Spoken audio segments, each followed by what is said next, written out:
In this video, we're going to be looking at Sigma's new camera, the smallest full-frame mirrorless camera in the world right now, the Sigma FP.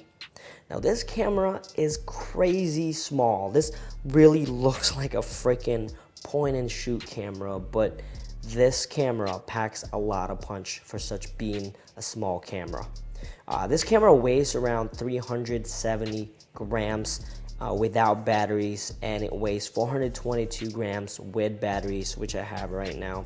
That's pretty freaking impressive for what this camera can do. Now, looking at the top of the camera, as you've been looking at it, you're gonna find your power button right there, your switch, power switch, and the cine still switch as well. So cine is your video mode and still is your camera or stills mode. On the right side of that is your record button for your video, and on the right side of that is your top jog wheel, and in the middle of that is your shutter button or autofocus button, whatever you want to call that button right there. So this camera has 3 mounting holes, 1/4-20s, one on the left, one on the right, and one on the bottom right here. The camera itself is made out of aluminum, which is really nice. It has that nice weight to it. It doesn't feel plasticky. It's splash proof and dust proof as well, so it is weather sealed. You're gonna notice around the camera there are holes all around it, even at the bottom. You're gonna see that, and that's pretty much how Sigma is getting this camera cooled off, because as you all know, this camera packs a punch. It can record 12-bit RAW, it can record high frame rates in 4K, so that's their way of cooling it off, by putting those holes there. Now, the mount is an L mount, which is the new mount for Sigma, for L mount, Panasonic, whatever partnership they have. So it is an L mount, but you can get a PL mount adapter on this for this camera, and you can also get an EF adapter for this camera. So if you have EF lenses or PL mount lenses, you can get an adapter with this camera. Additionally, seeing how bare bone this camera is, Sigma is going to be coming up with a lot more accessories for this camera, because they know that people like accessories. For example, this accessory right here actually comes with the camera itself. It's going to give you a hot shoe. This is just one of many accessories that the Sigma is creating for this camera. That being said, let's go ahead and take a look at the left side of the camera, which are the ports. All right, you're going to have a USB-C right here, 3.0. All right, so I use that for recording via a USB T5 Samsung SSD drive, and you have your HDMI in this one. Be careful, because this one actually gets removed all the way, and you have your 3.5mm microphone input jack on the left side. Now, to install the accessory, all you have to do is line up the 1/4-20 to the 1/4-20 hole, and that's pretty much it. And it should look, let me go see if I can put this on properly for you guys. All right, all you have to do is kind of screw this in here.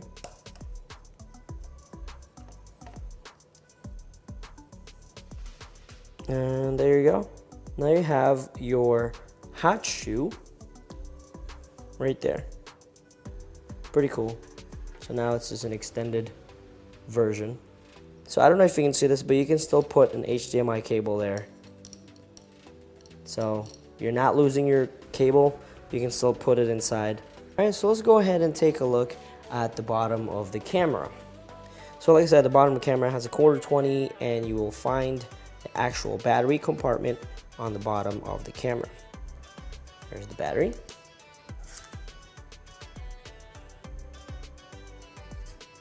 Tiny battery, man. 1200 mAh, 8.7 watt-hour. And you can also see that the SD card you can put in this hole right here where my thumb is. All right. Just gonna put this on, close that. On the back of the camera, you're gonna find a 3-inch fixed touchscreen. No tilt, no flipping screen. Additionally, some of the menu options are not touchscreen enabled. The Sigma FP has a couple of buttons you can use. An AEL or auto exposure lock, a QS or a quick select button, which opens up customizable options like recording format, FPS, ISO, white balance, so on and so forth. You can use the wheel on the back to navigate through the menus. Additionally, pressing the top of the wheel opens up the focus options. Pressing the bottom of the wheel opens up your focus types. Pressing AEL in this menu will give you more options, such as eye tracking, face tracking.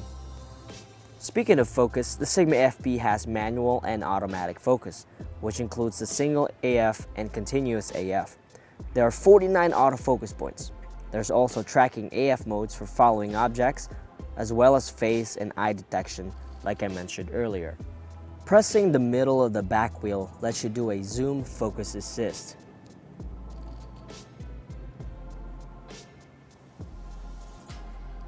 The main menu button will access your main menu options. Remember that the options shown in the menu depends on what mode you're shooting in, either cine or stills. Navigating through the menu is done by using both the back wheel and the top wheel. So the mode button right here lets you choose all the modes: manual, shutter priority, aperture priority, program, and 3 custom modes you can have. So the color button on the back of the camera lets you choose all the color profiles this camera has: standard, vivid, neutral, portrait, landscape, cinema, teal and orange, sunset, forest green, classic blue, yellow, monochrome, and standard again. The tone button lets you adjust the contrast curve of your shot. Highlight, shadow, which is kind of cool. Leave that off. The button beside the tone button is the layout button. So if I press this, you're gonna see that the gyro will pop up, some layouts like frame guides, audio meters, and waveforms are gonna start to pop up. So click it once, twice, 3 times, and I think the 4th one is off. 1, 2, 3, no, 3rd one is off. So the button beside that is the preview button. As of December 2019, firmware 1.01, you cannot play back cinema DNG files here. So keep that in mind. You'll see that little cannot view the cinema DNG file, which sucks, but I'm pretty sure they're gonna fix that in future firmwares. Let's go back to the recording menu. So what we're gonna go over now, we're gonna take a look at the recording options of the Sigma FP. Go to the menu here. Let's go to, I'm gonna use the top wheel. See here, recording settings. So if I go here in the record settings, we're gonna be able to see all the formats of the Sigma FP. So if I go to MOV, you have MOV or Cinema DNG. Now I am using a USB-C SSD drive because that's the only way you can get 12-bit out of this camera. So I have MOV All Intra or GOP. All Intra has a little bit more bit rate. The resolution, you can go Ultra HD or Full HD. The frame rates is 30 frames per second and All Intra, 4K MOV. Let's drop it down to GOP, see what you can see. Same thing. Let's go down to Full HD in MOV. Let's do All Intra. Full HD, All Intra, and you can shoot up to 120 frames per second and Full HD, All Intra. If you drop it down to GOP, you can also shoot 120 frames per second. All right, moving on to Cinema DNG. You can shoot 12-bit, like I said, via the USB-C. So you can see here I have a cable plugged in. But if you have an SD card, you can only shoot at 8-bit. So let's go ahead and start with 8-bit at 4K. Let's look at the frame rates. All right, maximum is 30 frames per second. Let's go to 8-bit Cinema DNG, Full HD, 60 frames per second there for 8-bit. All right, let's go to 4K. Oh, I already went there. All right, next one, we're gonna go to 10-bit Cinema DNG, 4K, maximum is 30 frames per second. Change the resolution. Maximum is 60 frames per second. 10-bit full HD and 12-bit 4K, which what I usually shoot on. So next one is 12-bit Ultra HD 2398 is the only frame rate you can get with that. If you drop it down to full HD at 12-bit, you can get up to 60 frames per second at Cinema DNG Full HD at 59.94 using a USB-C T5 SSD drive. All right, next thing we're gonna look at is just pretty much the menu. Let's go over it. The settings that are gonna show up are gonna be determined by the mode you're in. We're in Cine right now, so you can see there. I have everything in manual. So, got ISO settings. I got it at ISO 400, but the native ISO is 100. Okay. All right, you can go metering mode, center weight, spot, you know, the usual. Use the top wheel up here to move down. Now it does have a DC Super 35 mode on. Now this is automatic if you put like a APS-C lens, but you can turn it on and off if you have a full frame. All right, so we were looking at settings with the DC crop mode on. You're gonna see that that's cutting off the bridge a little bit. That's with the crop mode on. Let's go and turn it off. I do have a full frame lens in front of it, and there you go. Okay, moving down the list, we do have recording, audio on and off. Using the top wheel here, we got white balance, standard. I usually using like neutral for these kind of cameras.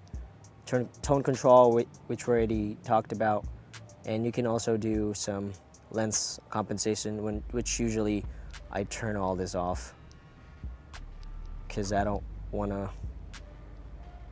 Anything automatic in a camera I usually turn off. I don't like it. All right. Moving on, focus. Like I said, you can customize the focus, autofocus, manual focus. Like I showed you guys earlier, the focus area, you have multi-autofocus points. You can also do single, or you can do the, you can move the frame by pressing AEL. There you go. You can move it around. You can do single or just like an area somewhere. Right here is the face that I showed you guys earlier. If the eye is not highlighted, that means it's just face tracking. If the face and the eye are both highlighted, then it's obviously eye tracking. But this is, you got 49 autofocus points here that you can move around in, which is pretty sweet in my opinion for such a freaking small camera. All right. Let's go ahead and put that constant autofocus. I got that on right now, so it's actually, then there it is. Face auto, face only are off. I'm just gonna leave those for now. All right, let's go over to lens function setting. I have it at autofocus. Okay, that's fine. Frame guides, you have some frame guides, 1.3, 185, 239, which is 2.4 ratio, which is nice. And you can use this as director's viewfinder, which, you know, it's a cheap viewfinder, I guess. That's kind of cool. But if you ever watch like a behind the scenes of any movies, you'll usually see like a DP having this little funky telescope looking thing on his neck, but that's really a viewfinder he's using. It's pretty much gonna let you see the framing and the shot without having the actual big camera around. So you're pretty mobile with it and you're still getting the frames you need. Brightness level monitor is a waveform. I mean, you can have histogram large, waveform large. So let's go ahead and histogram is fine. Oh, waveform is fine, I like waveform better. And you can also have zebra pattern here. You can do a highlight zebra. You know, it's just cool. A couple of exposure tools built in. All right, moving on down, the dial exposure operation. I actually had to turn this on. I'm not sure if it's default by off and on, but it was off when I got it. But basically what this does is it lets you control the aperture and the shutter speed via the wheel back here and the top here. So I had that on because I love actually changing shutter with the wheel. Let's go ahead, it's fine. Shutter button setting, record, that's the top one. Half press AF on, that's usually normal. Let's move on. For play, here's all your settings. And then just gonna keep on going. Format media in camera, which is cool. Time codes. All right, you got your shooting style, cine right now. You can change it to still here if you want. You can do some custom modes. You can customize the QS or what it does. All right, moving on. You can adjust your gyro here. It's cool. Power save, so on and so forth.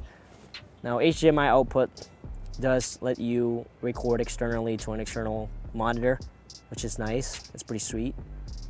So, you know, right there, monitoring, recorded image output. It's pretty tight. Right, and you get your daytime language information from our update, and then reset the settings. And you're back in the main menu. All right, so real quick, I'm gonna go ahead and switch it over to stills so I can just kind of show you guys the menu for the stills, because it is different. So just real quick, you can shoot HDR for stills, you can bracket, and that's pretty much it. All right guys, so what we're gonna do now is go over the autofocus on the Sigma FP. We're gonna do the halfway press shutter autofocus button up here, and we're also gonna do the continuous autofocus or the constant autofocus in video. So let's go ahead and press down on this button down here.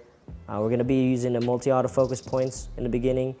Press AEL, and we're gonna select the whole thing for now. We're gonna use all 49 buttons or 49 autofocus points.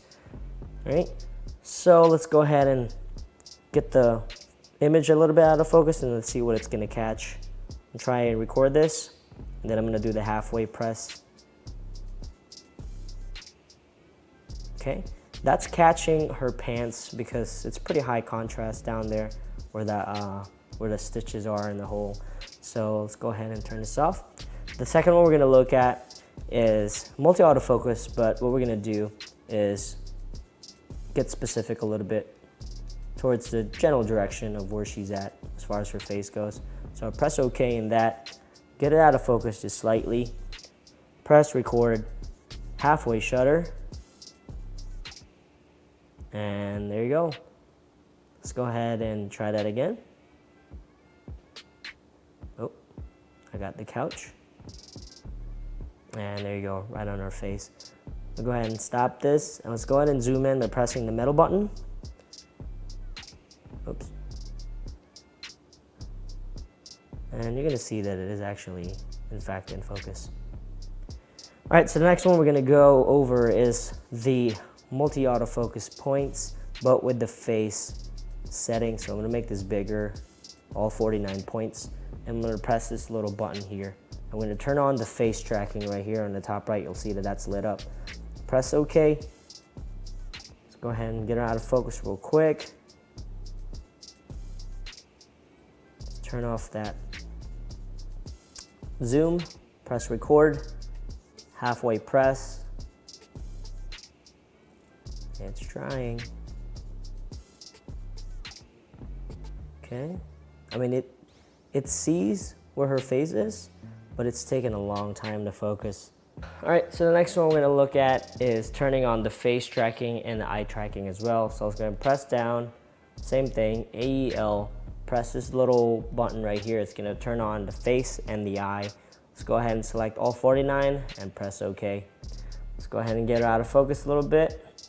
Press record, and then halfway press. All right, there's the eye little tracker, I see it. And in focus. Try it again, in focus. So let's try that. Focus. Boom. Now I think this works a little bit better in the single focus point, so let's go ahead and do that. All right, so what we're gonna do now is do a single focus, press down, single, AEL, it's already on her face.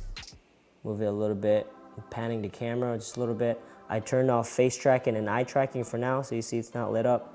Press OK, record, halfway press, there you go. Halfway press, there you go. All right, turning it off. Okay, so I think that face tracking and eye tracking works better in a single. So let's go ahead and press down, AEL, turn on face tracking and eye tracking. Same thing around that face, and you already see that it's already trying to do it. Press record, halfway press.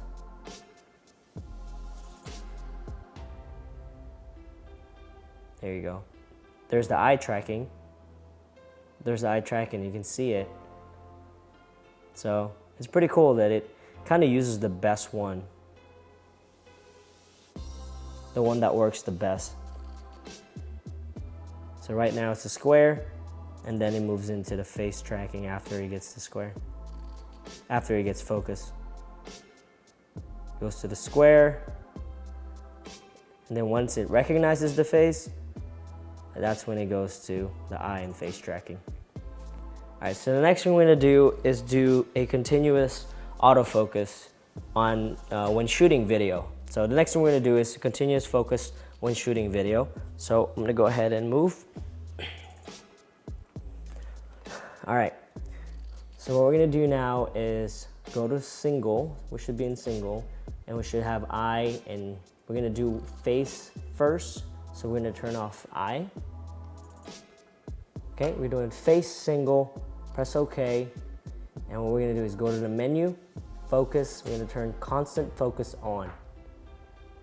All right, so this is gonna be autofocusing the whole time now. All right, so what I'm gonna do is press, get out of focus a little bit, press record, and halfway focus. Okay, so it's recording, and I have the little camera on a slider, so we're gonna slide forward and back and see if you can autofocus it.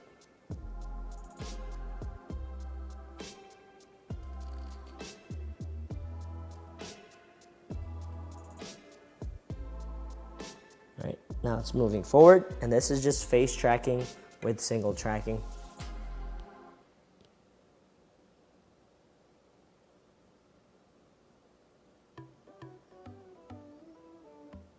All right, it's moving back again.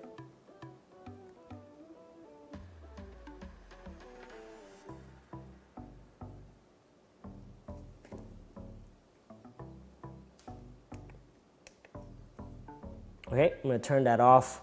Now what we're gonna do is turn on the eye tracking as well. So press down, AEL, click that once. That should be at the top right corner. It's all good to go. Press OK, record, halfway press, and you see the eye's already tracking it. And then I'm gonna move forward. Now the movement of the slider is really subtle, but you can see that it is trying to focus that face.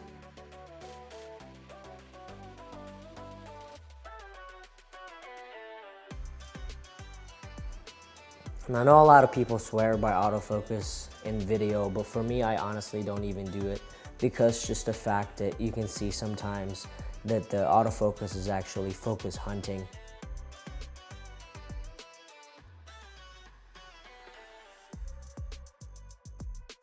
So let's say if you do have a slider shot like that, you're gonna see that the focus is constantly changing. And I'm pretty sure that would really get a lot of people distracted when watching a video, when the focus is constantly changing, when the camera is moving back and forth. Stop the recording. I'm gonna turn off the eye and the face. And we're just gonna do a box and see if that works. Press OK. Out of focus a little bit. Record. Okay, she's in focus, moving forward.